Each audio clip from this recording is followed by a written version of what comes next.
This program is for discussion purpose only. Business Plus TV or any of our anchor does not bear any responsibility or liability towards the content.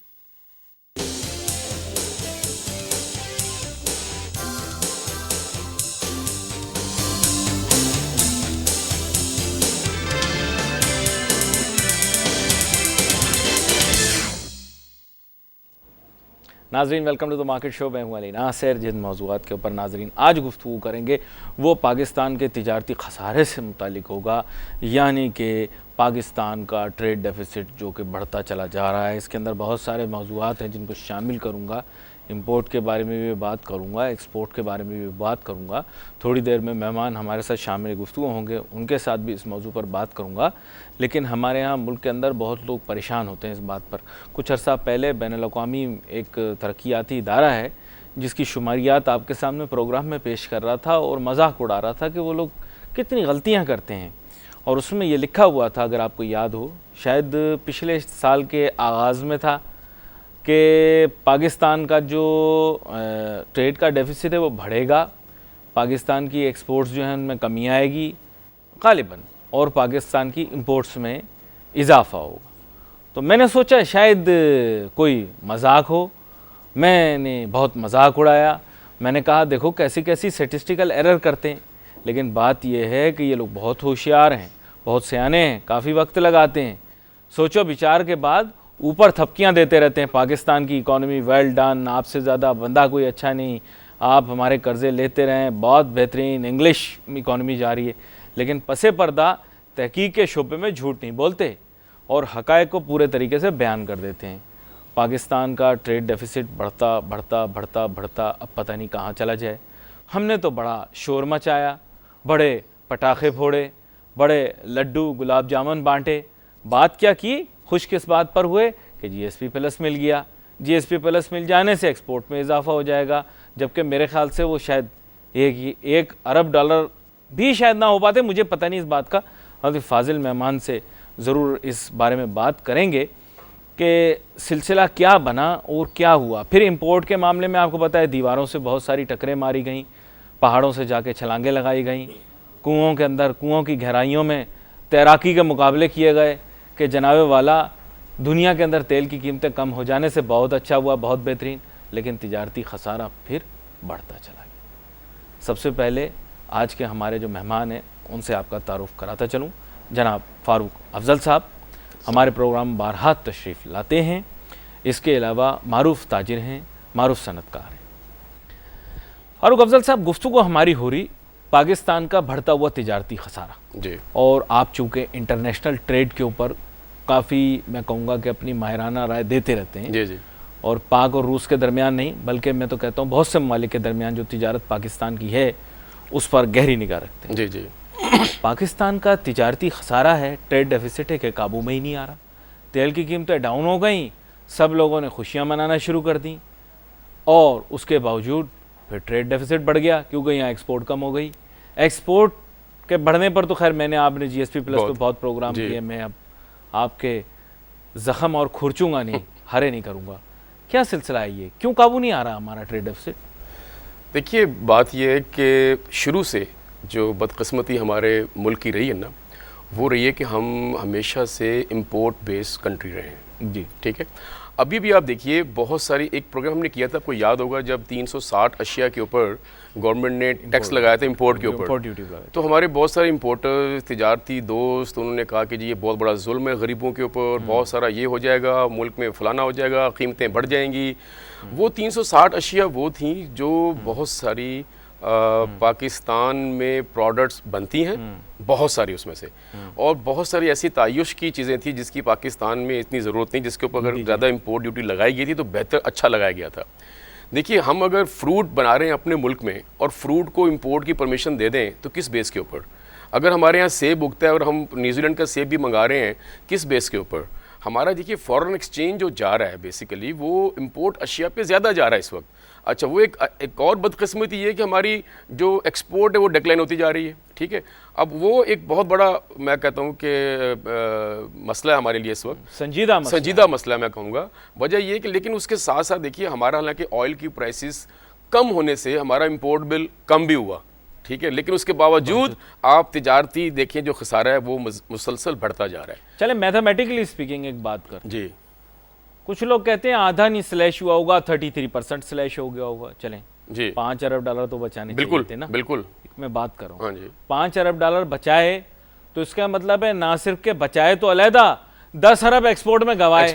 मेरा ख्याल है, देखिए maths तो इसी तरह काम होगा। नहीं 10 अरब नहीं गवाए हमने। देखिए हमने एक्सपोर्ट हमारी तकरीबन जो लास्ट फिगर्स आज था वो $25.72 बिलियन था, जो अब कम होके 19 पॉइंट समथिंग बिलियन हो गया, ठीक है ना, अभी भी अब जो है। हाँ, अब हमारी एक्सपोर्ट अभी हमारे पास 11 महीने वाले फिगर होंगे, नहीं अब इस साल वाले साल हो गया ना अभी ऑलमोस्ट हो गया। हाँ, अब ये है कि देखिए अगर $20 बिलियन भी लगा लें तो we lost about more than $5 billion, $6 billion, ठीक है ना, एक्सपोर्ट्स का। दैट्स ह्यूज अमाउंट, ठीक है।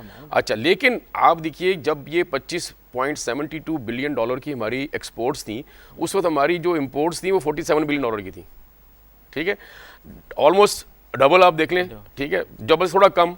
अब देखिए अब हमारी एक्सपोर्ट 20 है तो आज भी हमारी जो इंपोर्ट्स हैं वो $41 बिलियन की हैं। तो हमारी एक्सपोर्ट्स से ज़्यादा हमारी इंपोर्ट्स हैं। हमने देखिए सामान्य तायुश और ऐसी ज़रूरियात की चीज़ें जो हमारे मुल्क में प्रोड्यूस होती हैं, मेरी समझ से बालातर है, बेसिक चीज़ें, इवन सब्ज़ी तक चीज़ें हमारी इंपोर्ट हो रही हैं, फ्रूट्स तक, फ्रूट वेजिटेबल्स तक हमारी इंपोर्ट्स हो रही हैं। वाई? क्या हम एग्रीकल्चर बेस्ड कंट्री नहीं है क्या हमारे मुल्क में ये सारी चीज़ें उगती नहीं है क्या? लेकिन एक स्टेटस सिंबल जो बना हुआ है ना, जो बड़े घरों के लिए कि जी हमारी सब्जी तो जी हम न्यूजीलैंड की इस्तेमाल करते हैं, सेब हमारा अमेरिका का आता है, हमारी दालें जो है वहाँ की आती हैं, हमारा जनाब वो चीज़ वहाँ से आता है, उसको खुश करने के लिए, उस तबके को खुश करने के लिए दे धड़ाधड़ चीज़ें इंपोर्ट होती हैं।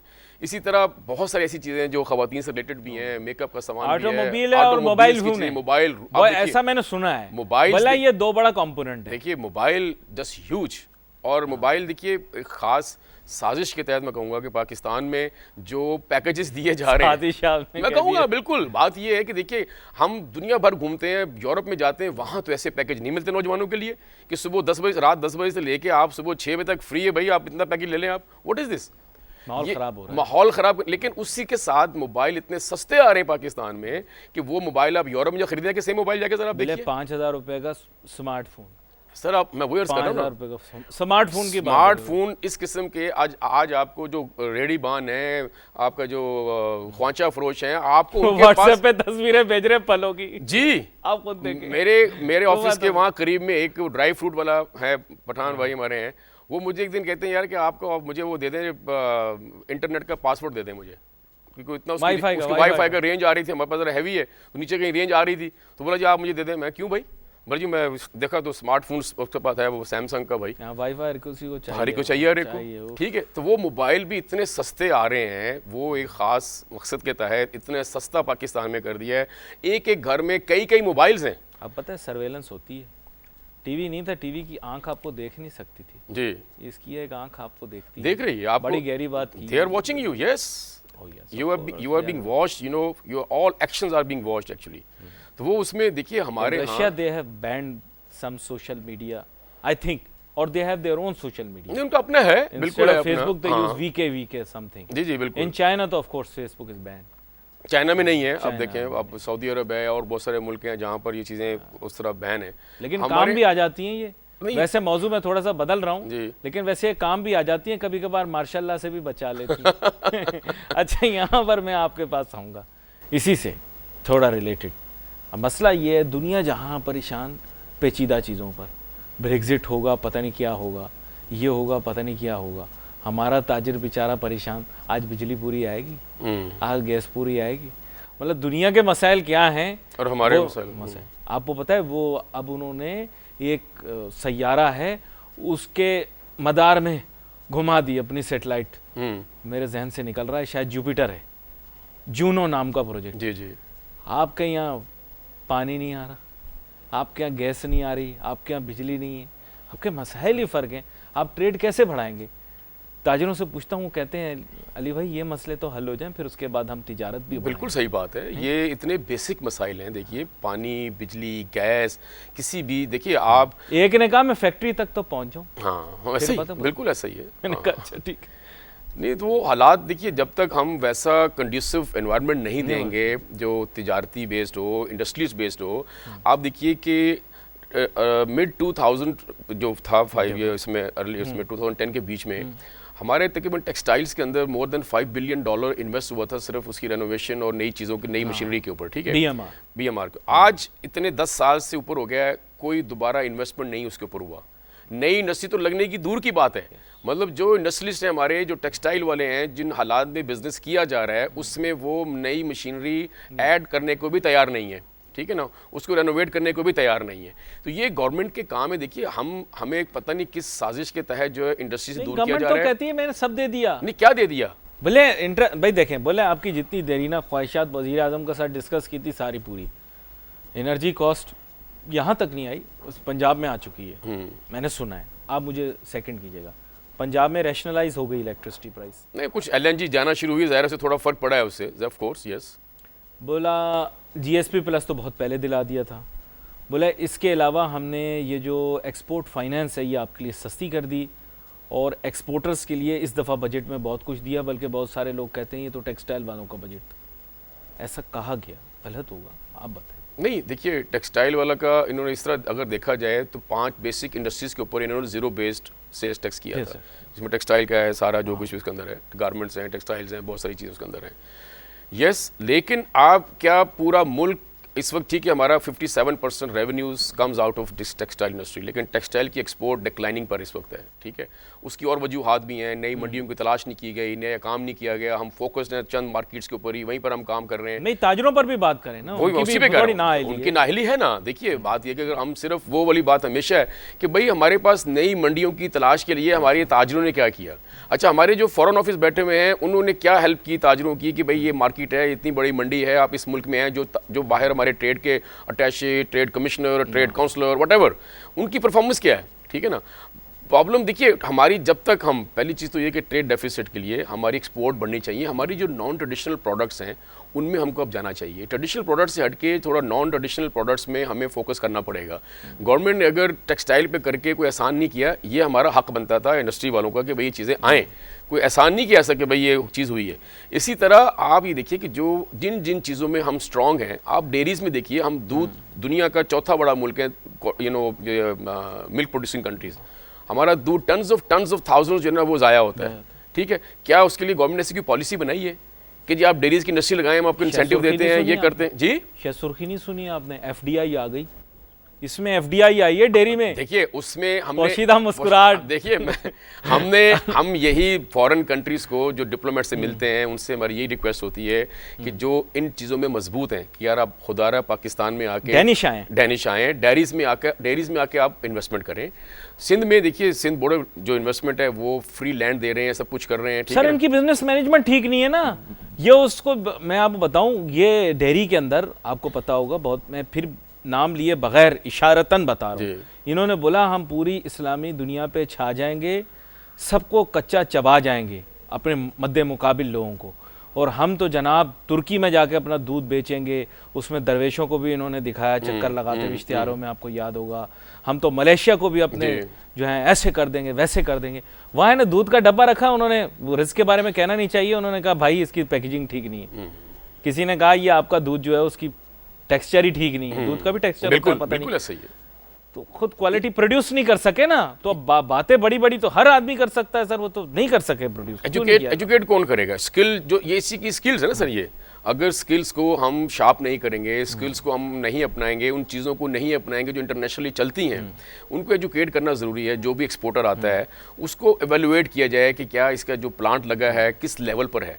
हमारे यहाँ भी मॉनिटरिंग सिस्टम होना चाहिए, कहीं ये पाकिस्तान इनका एहतिसाब नहीं होना चाहिए ताजिर सनतकारों का, बिल्कुल होना चाहिए, क्या आप अपनी परफॉर्मेंस तो दिखाओ, बिल्कुल होना चाहिए, बिल्कुल होना चाहिए। देखिए हमारे यहाँ प्रॉब्लम क्या है, देखिए हमारी एक्सपोर्ट की डिक्लाइनिंग एक तो वजह है ही जो मैंने बताई कि नई मंडियों की तलाश भी नहीं है, और जो अभी है एग्जिस्टिंग मंडियाँ वहाँ पर रिसेशन है व्हाटएवर, लेकिन still we can make our space.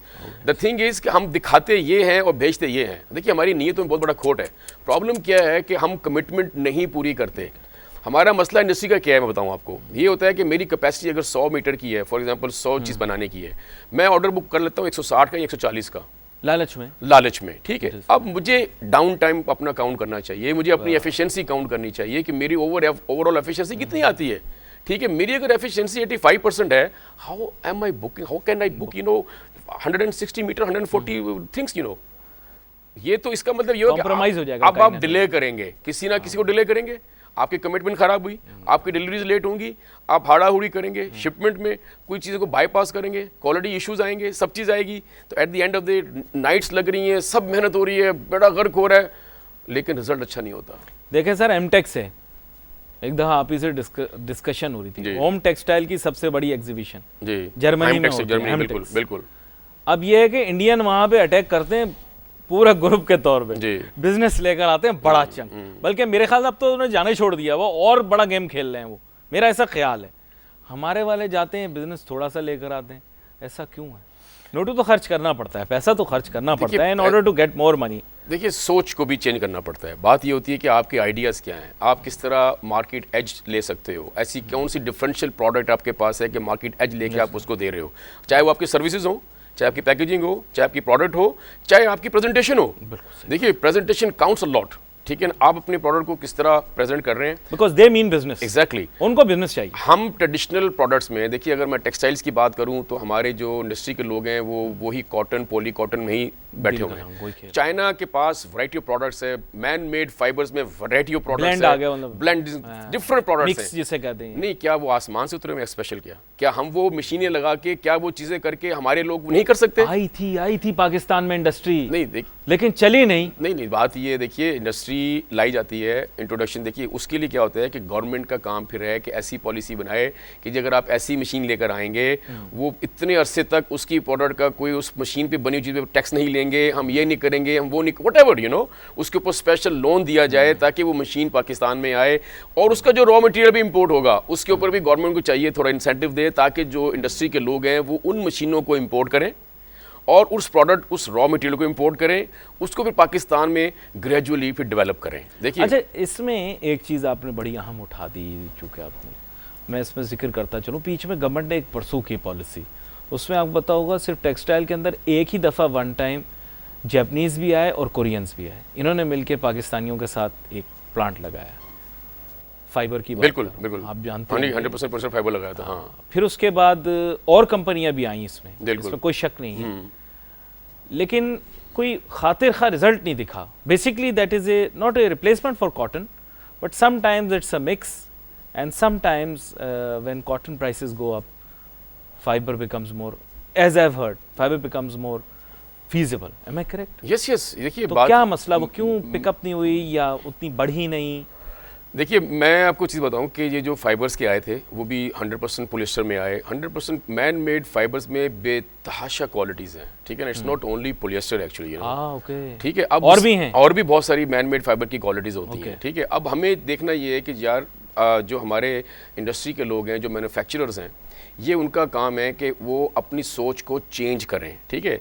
देखिए, इस वक्त चाइना सबसे बड़ी मार्केट क्यों अमेरिका के लेके बैठ गया, उसकी वजह ये है कि वो जो सस्ती चीज़ ऑफर कर रहे हैं वो मैन मेड फाइबर के ब्लेंड के साथ या 100% मैन मेड फाइबर में वो दे रहे हैं उनको। हम we can not compete now any more, ठीक है, विद इन अमेरिकन मार्केट। उसकी वजह क्या है कि उनको सस्ता प्रोडक्ट चाहिए and they are getting out of China. तो अभी हमारा प्रोडक्ट बहुत कम हो गया नॉर्थ अमेरिका में। एग्जैक्टली, यही वजह है हमारी एक्सपोर्ट की। एक तो वहाँ रिसेशन तो आज तक खत्म नहीं हुआ, सेकेंडली हम उनको वो ऑप्शन नहीं दे पाए सस्ती प्रोडक्ट के कि जिसके पीछे वो भाग रहे हैं। तो इनोवेशन का, ठीक है ना? वही बात आ गई कि हम जो है, हमारी जो सोच है ना, वो थोड़ा इनोवेटिव लानी पड़ेगी, नई चीज़ लानी पड़ेगी। हम नई क्या प्रोडक्ट दें कि उसको अचीव करें उस चीज़ को। अच्छा, let me tell you another interesting thing, China made a huge amount of money in shoes, in sneakers. जब अमेरिका में बूम है, आपको पता है, हमारे यहाँ तो जॉगर वगैरह कम पहनते, वहाँ पे जॉगर समझ लें हमारे नाम से। ये बहुत बड़ी इंडस्ट्री उसने लगाई। पाकिस्तानियों ने कुछ इसके अंदर हाथ डाला था, कुछ चला नहीं। इसमें बड़ा पैसा है, बहुत पैसा है, मैंने सुना है इंडिया भी इसमें काफ़ी कमाता है पैसे। देखिए, बात यह है कि हमने चाइना से FTA साइन किया हुआ है, ठीक है? उस FTA की वजह से हमारे मुल्क की तो अपनी शू की इंडस्ट्री खत्म हो चुकी हुई है। अब सारे लोग वहाँ से बनवा के यहाँ लेकर आते हैं, ठीक है? हमारी ये तो जॉगर भी हर चीज मैंने देखा, हर चीज, जी, तो हम तो पाकिस्तान में तो we are no more competitive, because जितना चीप चाइना देता है जो ब्लेंडिंग करके चीज़ बना के, वो हमारे पर ना टेक्नोलॉजी है ना हम बना पा रहे हैं। तो हमारी अपनी डोमेस्टिक इंडस्ट्री जो है शू की, वो तो almost is finished. Now they have also developed this Chinese ने, I think they have developed this wrinkle free shoe technology और something like that. It looks just like leather, I am sure it's man हाँ, made, man made है man-made man made है, it's not But pure they're leather, making lot of it's money. yes, it's man made, it's all but man made. It looks just like leather, it's not like the old technology के जहाँ से ऊपर chip off होके वो हाँ, उतर जाती उतर है, जाती है, ऐसा नहीं होगा, नहीं हाँ। कुछ और है वो, कोटेड लाइक है, अ प्लास्टिक, उसमें देखिए कोटिंग की हुई है, बहुत सारी है। चीजें ऐसी हैं जो कि उसकी एक लाइफ होती है कि इतना अरसे तक रिंकल नहीं आएगा, इसके ऊपर ये नहीं आएगा, दे हैव डन रिसर्च। हमारे यहाँ तो रिसर्च का कॉन्सेप्ट नहीं है ना सर। तो फिर हम कैसे बेचेंगे, फिर हम कम्पीट, लोग बोलते हैं टेक्सटाइल को छोड़ दो। अब मैं अगली दफा एक सेमिनार में गया, या वो आपको पता है ना आजकल हमारा थिंक टैंक बहुत है, इंटेलेक्चुअल बहुत सारे हैं, जी जी, जिन्होंने बिजनेस आज तक किया नहीं, वो बिजनेस के बारे में बहुत कुछ बता सकते हैं आपको। तो वो कहने लगी अब वक्त आ गया है कि हम टेक्सटाइल को अबैंडन करें। मैंने कहा चलो ये रिपोजिशनिंग के बारे में तो बहुत सारे लोग बात करें, वी आर नॉट कंपेटिटिव, ऐसा उनका कहना। कहीं कुछ और हमें बेचना चाहिए, और क्या बेचना चाहिए? मैंने कहा लेदर की तरफ जाएं। देखिए क्या बेचेंगे नहीं, आप? अली कुछ तो भाई बताएं। इतनी बड़ी इंडस्ट्री को अबैंडन कर दें 60% रेवेन्यूज को, बात ये है कि हम उसमें इनोवेशन क्यों लेके नहीं आ सकते भाई? आप फोकस क्यों, इनोवेशन नहीं है हमारे पास। अगर हम इनोवेशन लेकर आए तो ये इंडस्ट्री टेक्सटाइल की पनपेगी और आगे चलेगी। आज भी फिजिबल है, आज भी फिजिबल है। हम वो चीजें तो करें जो मैंने वही अर्ज किया है कि डिफरेंशियल एडवांटेज क्या है मेरे पास, मैं ऐसी क्या प्रोडक्ट ऑफर कर रहा हूँ। वो कह रहे हैं आजकल रॉ कॉटन की जो है ना वो नहीं रही वर्थ। पाकिस्तान अब रॉ कॉटन की वजह से एज नहीं ले सकता। रॉ कॉटन तो दुनिया में कहीं से भी खरीदी जा सकती है, become commodity. Look at Bangladesh, look at Vietnam. नहीं नहीं नहीं नहीं, ऐसा नहीं है। देखिए ऐसा नहीं है, ऐसा नहीं है। आपको ये अल्लाह ने एक नेमत दी। अब आपने वो बात की, हमारे एक वजीर थे, जब उन्होंने कहा कि जी रेलवे का वजीर थे, उन्होंने कहा जी पाकिस्तान का रेलवे बदहाल हो रहा है। तो बोला क्या फ़र्क पड़ता है, अफगानिस्तान और सऊदी अरब में तो रेलवे नहीं है, अगर रेलवे ख़त्म हो जाएगा पाकिस्तान में तो क्या फ़र्क पड़ेगा। तो ये तो एक ऐसा जवाब, ऐसी चीज़ है। यही हमारा, अगर आप बोलें यार टेक्सटाइल वहाँ से ले लो, नो, आपका रॉ मटेरियल होना ये अल्लाह की एक नेमत है। देखिए आप हमेशा एज पे रहते हैं, ज़रूरी है कि मोहताजी करें हम किसी की। अगर मेरा अपना बजाय ये कि मैं उस रॉ मटेरियल को ज़्यादा और बनाऊं दुनिया में और एक्सपोर्ट भी करूं, उसको अपनी ज़रूरत भी पूरी करूं, और ये कहना कि या बाहर से इंपोर्ट कर लेंगे, तो आप तो फिर डिपेंडेंट हो किसी के ऊपर। हो गए वो, तो ये वो मैं मानता हूं। आप देखिए बात ये कि हम तो रिपोजिशन कैसे करें? नहीं, अच्छा इस पर तो वो भी अग्री हैं, बोले अभी 50% से ज्यादा हमारे टेक्सटाइल पे रिलायंस है, बोल रहे हैं इस रिलायंस को कम करें, इसको 25% पे ले हो सकता है। देखिए उसके लिए टोटल नंबर को बढ़ाएं ना, देखिए बेस नंबर को बढ़ाएं, इसको क्यों छोटा करें? हाँ देखिए आप किसी चीज को खत्म नहीं कर सकते, राइट।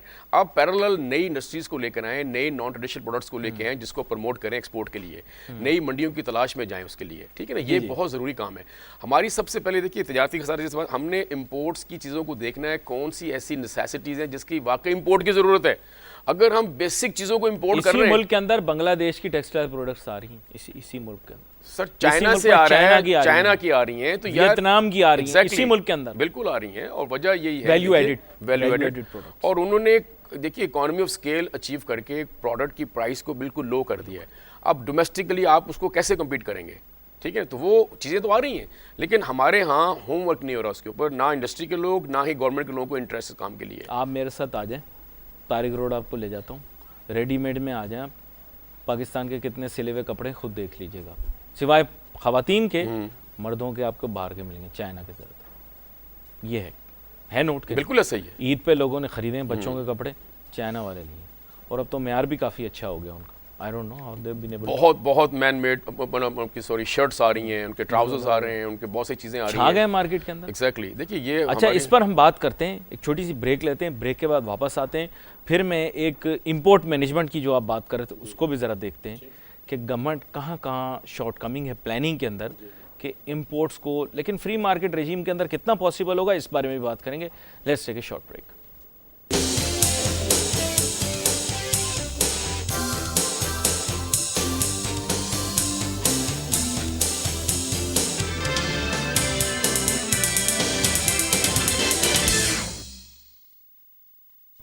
नाजरीन वेलकम बैक। गुफ्तगू हमारी जारी है। जनाब फ़ारूक अफजल साहब के साथ ब्रेक पे जाने से पहले हमारी गुफ्तगू हो रही थी कि जनाब एक्सपोर्ट्स का क्या, आपने ज़ाहिरी बात है एक मुकदमा ज़रूर लड़ा कि टेक्सटाइल को अबैंडन नहीं करना चाहिए। मैं आपको सही बताऊं, वैसे जो क्योंकि आप वज़ीर भी नहीं है, वजारत भी नहीं है, सही बोल रहा हूँ मैं? सही है। तो मतलब बहुत सारे लोगों ने मुझे कहा है कि अब ये कंपेटिटिव नहीं है। बाकी आप मेरा मिजाज भी जानते हैं, मैं भी हवा के रुख के साथ साथ कभी कभार, खैर, लेकिन आपने उसका बड़ा सही जाविया दिया है कि अबैंडन नहीं हम कर सकते। इतनी बड़ी इंडस्ट्री में कैपिटल इन्वेस्टमेंट बहुत ज़्यादा हुई है। अब चलें थोड़ा सा इंपोर्ट मैनेजमेंट की तरफ आते हैं। इंपोर्ट मैनेजमेंट कुछ इस तरह है कि हमने बूस्टअप की है अपनी पेट्रोलियम प्रोडक्ट्स की प्रोडक्शन। हमारी प्रोडक्शन है मेरे ख्याल पहले थी 80-90 हज़ार पर डे ना, ये वो होती है बैरल, तो उसको मेरे ख्याल इंक्रीज़ किया 1.5 लाख पे लेकर गए ताकि कंजर्व करें। फिर उसके बाद मेरे ख्याल पेट्रोलियम प्राइसेस नीचे आ गई। अब मैंने उसकी तरफ लुक बैक नहीं किया कि अब तो अफोर्डेबल हो गया। पहले तो obviously we had to pump, otherwise हमारा फॉरेन एक्सचेंज लॉस होता। आधो आध हो गया ये, बल्कि 2008 के अगर फिगर्स देखें तो 150 तक चला गया था पेट्रोल, $150 फी बैरल से। ऐसा ही है, 147 तक चला गया था। हाँ। और अब काफ़ी नीचे आया, काफ़ी नीचे है। कल फिर ऊपर चला गया, क्या करेंगे फारूक साहब? कोई मैनेजमेंट की भी है? ऊपर तो जाएगा जाना, देखिए, लेकिन अब वो 150 पे नहीं जाएगा अभी, ये 100 तक नहीं जाएगा अभी, ये बता दूंगा आपको। मुमकिन ही नहीं। हाँ, ये नहीं जाएगा। देखिए, जा सकता है 75 तक जा सकता है, 70-80 तक जा सकता है।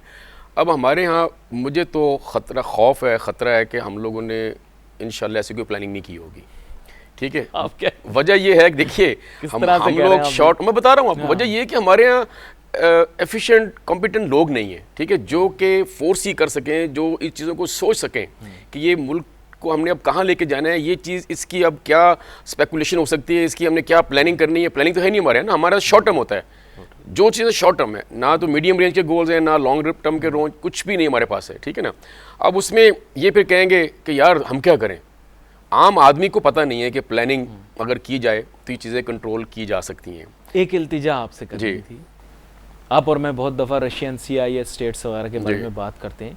90 की दिहाई हमारी इसी तरह ज़ाया हुई, जैसे अभी हम एक और प्रोजेक्ट के पीछे लगे हुए हैं ना, तब लगे हुए थे CIS स्टेट्स के पीछे कि अभी एनर्जी कॉरिडोर बन जाएगा, सारी CIS और रशिया की एनर्जी पाकिस्तान आ जाएगी। आया क्या? कुछ भी नहीं आया। नहीं तो अभी प्लानिंग कर लें ना सर, अभी सस्ता हुआ अभी उनके साथ प्लानिंग कर लें। दुनिया ऑयल पाइपलाइन की बात कर रही है, आप गैस पाइपलाइन के चक्कर में पड़े हुए हैं।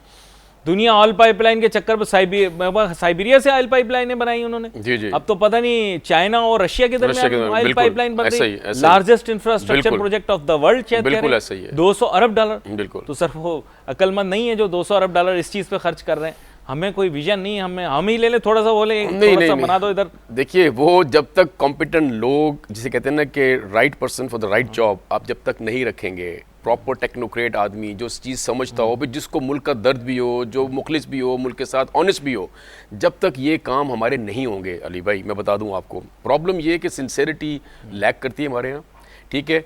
एक जो मुल्क की जो इज्तमाइयत की सोच जो होती है वो लैक करती है हमारे यहाँ। इनसे पूछ, रशियंस ने अभी हमें फाइनेंस करके दिया, $2.5 अरब तक खर्च किया। उनके सिफारतकार भी बता रहे थे, फिर आप भी आए थे साथ में। तो $2.5 अरब तक इन्होंने खर्च किया इसमें। ये वहां से यहाँ दे देना हमें, ये कराची से लाहौर क्यों बना दी, ये ऊपर से दे दें, आस्ताना से दे दें हमें। देखिए, हमें चाहिए ऑयल वहां से, हमें वहां से दें, यहाँ से नहीं चाहिए हमें। वो तो हमारे जो पॉलिसी मेकर्स हैं, गवर्नमेंट के लोग हैं, ये इनको नेगोशिएट करना है। ये तो हमने LNG की सिर्फ पाइपलाइन का कॉन्ट्रैक्ट दिया उनको। LNG हम कतर से ले रहे हैं, उस पाइपलाइन को हम कराची से लाहौर तक बिछाएंगे, उसके लिए हमारे पास पैसे नहीं थे, वो इन्वेस्टमेंट करने को तैयार है, वो इन्वेस्टमेंट करेंगे BOT बेस के ऊपर, वो एक डिफरेंट स्टोरी है, ठीक है ना सर। उनकी गैस की प्रोडक्शन जो है वो मैसिव होगी, ये इसमें कोई शक नहीं कि Russia today is the largest, yes, in gas producing, yes, they are the largest.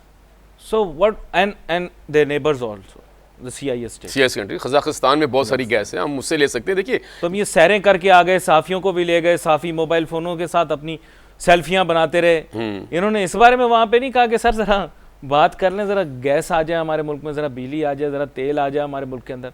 सेल्फियां बनाते रहे वहां पे, वजीरों के साथ सेल्फियां बनाते रहे हमारे साफी। जरा एक ऐसी सवाल कर देते कि जी ये इनके मुल्क में गैस बहुत होती है, अब हमारे यहाँ भेज दें।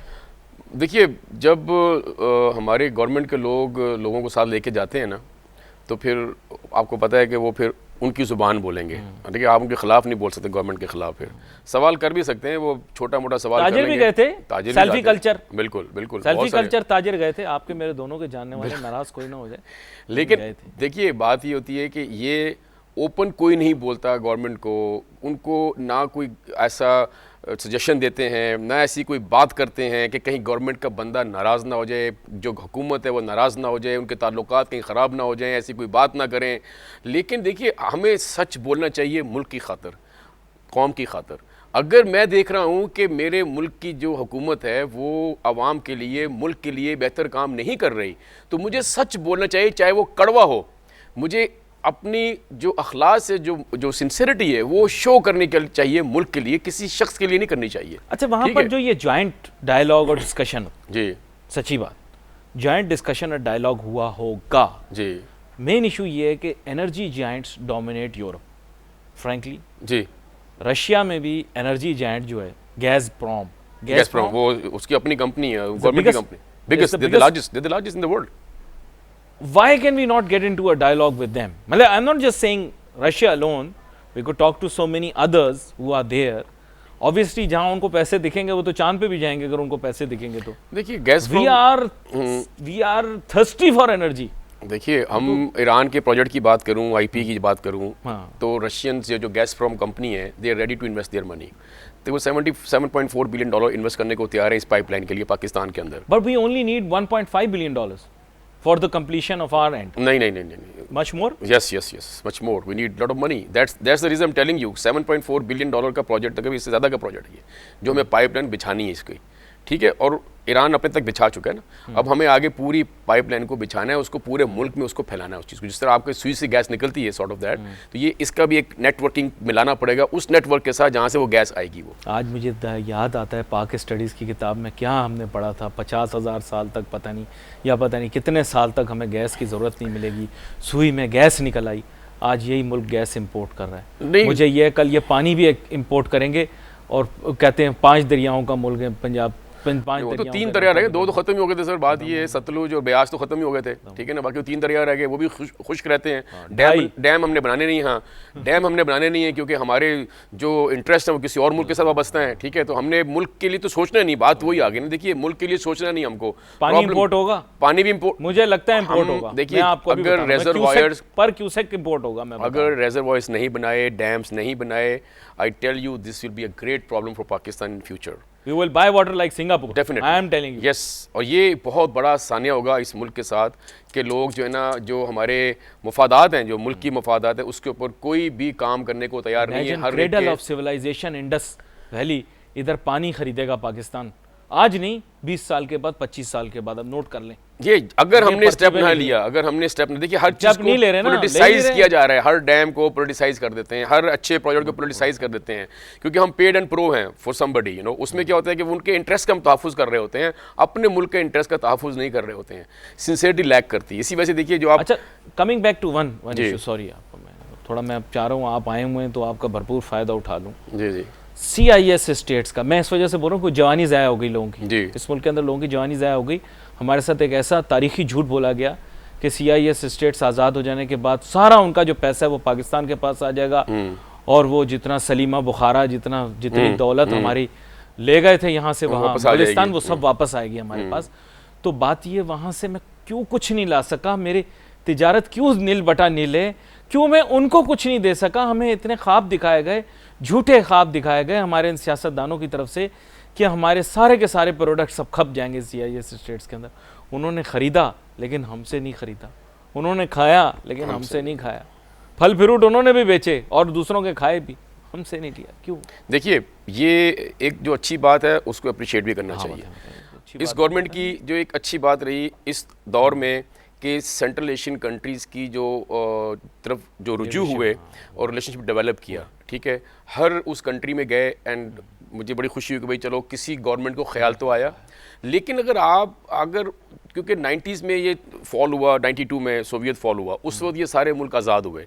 अगर ओवरऑल देखें तो 22 साल के बाद उनकी तरफ रुजू हुए, तो यार वो 22 साल बड़ा अरसा होता है अली भाई, किसी के लिए अपनी पोजीशन बनाना किसी और मुल्क की उस मुल्क में, या उनके लिए कोई नया ऐसी जगह अपने लिए बनाना, ठीक है। हमने तो उनको बिल्कुल डिस्कार्ड कर दिया, हमने उस वक्त रशिया को भी डिस्कार्ड किया, हमने सेंट्रल एशियन कंट्रीज़ को भी डिस्कार्ड किया।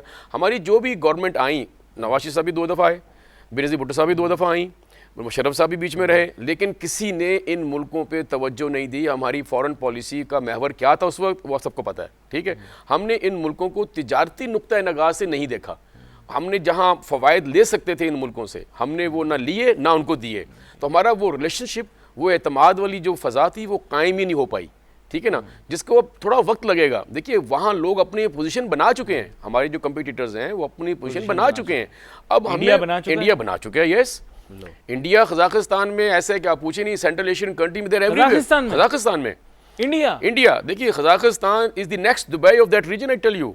जितना पैसा वहाँ पर है, $14,000 ये हमारे ऊपर है जो बिल्कुल। जी, हमारे जो दोशंबे से आता है, वो साइड से आता है जाके, करीब पड़ता है। टाइम जोन वही है हमारा? नहीं, उनके साथ फर्क है, उनके साथ ये फर्क है। किर्गिस्तान वालों का हमारा एक है, किर्गिस्तान आस्ताना का हमारे साथ एक है, हमारा उस टाइम जोन में आते हैं बिल्कुल। वो आते हैं तो फासला है लेकिन टाइम जोन में आते हैं, ठीक है। तो हमें देखिए, बात ये है कि हमारे जो पॉलिसी मेकर्स हैं, हमारे जो डिप्लोमेसीज हैं, हमारे जो ट्रेड के लोग हैं, आज भी हम किसी से बात करें इन मुल्कों में जाने के लिए, हमारे इंडस्ट्रीज के ट्रेडर से, लोगों से, तो वो कहते हैं यार वो मुल्क है कोई, छोड़ो यार, वो तो बेकार है। क्यों यार? बात ये है, देखिए मैंने हमेशा आपको कहता हूँ कि हमारे यहाँ जो एक्सपोर्टर है, ये इंडस्ट्रिस्ट है, ये एंटरप्रेन्योर है, उसकी नज़र में सिर्फ यूरोप अमेरिका का गोरा ही बायर है। बाकी कहते हैं काला, फार ईस्ट का बंदा, रशियन, ये कोई बायर थोड़ी है कोई, ये तो बेकार लोग हैं भाई। तो पैसा वो समझते हैं कि जो मिलना है, जो कंफर्ट फील करते हैं, वो सिर्फ यूरोप और अमेरिका ही के लिए कंफर्ट फील करते हैं। जब वहाँ प्रॉब्लम्स आते हैं, बोलते हैं यार काम ही नहीं है। तो काम नहीं है तो नई मंडियों में जाएगा कौन, नई जगहों पे कौन जाएगा? आप पता है चाइना के इतने डेलीगेशन अफ्रीका चले गए हैं। अफ्रीका बहुत बड़ी मार्केट है, छा गए हैं, बिल्कुल छा गए, और हम लोग अभी तक पहुंचे ही नहीं, जबकि हम बड़े क्लोज थे और वो वेलकमिंग भी हैं। और हमारे बहुत सारे सिटीजन्स अफ्रीका में रहते हैं, आपको पता है, पाकिस्तानी रहते हैं अफ्रीका में। अरे भाई $577 बिलियन की इंपोर्ट्स है अफ्रीका की। हमारे एक साइंसदान है, उनकी बीवी का होटल भी है अफ्रीका में। देखिए, जो जाने वाले हैं, जो करने वाले हैं, नाइजीरिया इतना अच्छा पोटेंशियल है हमारे लिए, ठीक है, जाए कौन? अंगोला $17,000 पर कैपिटा इनकम है अंगोला का, पता है आपको? ऑयल रिच है, इनमें बहुत सारे बहुत अच्छे मुल्क हैं, लेकिन हम कहते हैं कि वो काला बायर थोड़ी है, वो गोरा नहीं है। हमारा प्रॉब्लम ये है। साउथ अफ्रीका में हीरे की कहानी है, हीरे की। सर, नई मार्केट के लिए रिसर्च करनी पड़ती है, जाना पड़ता है, थोड़ी तगोदो करनी पड़ती है, वो हमारे एंटरप्रेन्योर करने को तैयार नहीं है। हमारी जो गवर्नमेंट के पॉलिसी मेकर्स हैं, वो ये सुनने को करने को तैयार नहीं है, ठीक है। वो वही ट्रेडिशनल जो मार्केट्स हैं, वही जो पुरानी चली आ रही हैं, उसका रोना रोते हैं, उसकी वफादारी का भरम भरते हैं। इन्होंने हमारे साथ ये किया, इन्होंने वो किया। भाई अब जो किया, अब हमको अपना देखना है। Business is business, exactly. लेकिन इसके लिए सोच, विजन चाहिए। अच्छा, एक और बात, खादिम फिर भूल ना जाए कहीं, एक तमाशा आज से 3-4 साल पहले शुरू हुआ, बोले MFN, बहुत तमाशा हुआ, बहुत नाच गाना हुआ, बड़ा शोर शराबा हुआ कि जनाब अब तो सीमेंट के साइलो बन जाएंगे पाकिस्तान इंडिया बॉर्डर पर, और पता नहीं क्या हो जाएगा, हम तो पूरे इंडिया को खा जाएंगे, हम तो ये कर देंगे, उनको तो कुछ आता कोई नहीं, उनको तो लॉन पहनना नहीं आता, उनको लॉन के कपड़े बेचेंगे हम।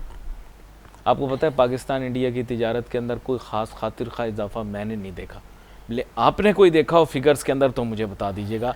ये आपका पड़ोसी जिसके बारे में इतना शोर मचा, MFN, हर ताजिर सनतकार, बस नहीं चल रहा था इनका कि हिंदुस्तान का झंडा लगा लें, हमारी ताजिर सनतकार, और हर हफ्ते दिल्ली जाने के लिए बेताब बेकरार हो रहे होते थे। आज हम गए, हम दिल्ली के वजीर आला के साथ चाय पी के आए, हम बिस्किट खा के आए, फलां के घर गए थे, उसके घर चाय पापे खा के आए, तो कुछ किया भी है कुछ नहीं, गिलास तोड़ा 12 आने, क्या फ़ायदा? देखिए, इंडिया के साथ हमारी ऑफिशियल अनऑफिशियल मिला के $4.5 बिलियन की पाकिस्तान को एक्सपोर्ट करते हैं। वो करते हैं जी, वो करते हैं। हम क्या भेजते हैं? हम 300 से 400 मिलियन डॉलर की हमारी एक्सपोर्ट है, बस ठीक है। अब ये MFN का आप किस बेस पे MFN का दर्जा देंगे भाई? हमने देखना ये, हम चाइना से FTA करके फंसे हुए, हमारी इतनी इंडस्ट्री ख़राब हो रही है। इंडिया के पास भी उन्होंने इकॉनमी ऑफ स्केल अचीव किया हुआ है। सपोज करें आप सिंपल प्याज ही ले लें, एग्जांपल है, अब उनके यहाँ प्याज की जो यील्ड है, वो जो आती है, अगर मेरे मुल्क में प्याज 20 रुपये किलो है, तो वो यहाँ इंपोर्ट करके हम 7 रुपये किलो बेच सकते हैं। तो मेरा लोकल जो फार्मर है वो प्याज लगाएगा क्या? खत्म हो जाएगा।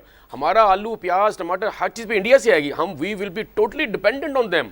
देखिए, उनको तो मार्केट चाहिए 20 करोड़ की। But modern trade regime says free flow of goods across borders. नहीं, देखिए बात ये है कि आपको अपने इसके ऊपर मैंने और आपने मुफस्सिल गुफ्तगू करनी है इंशाल्लाह। खास तौर पे ये जो ट्रेड रेजिम है जी, जो आजकल अप्लाई हो रही दुनिया में, और उसको किस तरह से किया जा सकता है, क्योंकि आजकल सवालात सारी दुनिया में उठ रहे हैं इस बारे में हम बात करेंगे। I am a proponent of free multilateral trade, but fair also, exactly. Fair also. There should be element of fairness in everything. आपका बहुत शुक्रिया जनाब फारूक अफजल साहब, आप गुफ्तगू में हमारे साथ शामिल हुए। नाजरीन, आज प्रोग्राम का वक्त हमारे पास चूँकि महदूद होता है, बहुत से मौज़ूआत हम कवर नहीं कर सके, आने वाले दिनों के अंदर ज़रूर उन पर बात करेंगे। आज के प्रोग्राम का वक्त ख़त्म हुआ चाहता है। अली नासिर को, हमारी टीम को इजाज़त दीजिए। अल्लाह हाफ़िज़।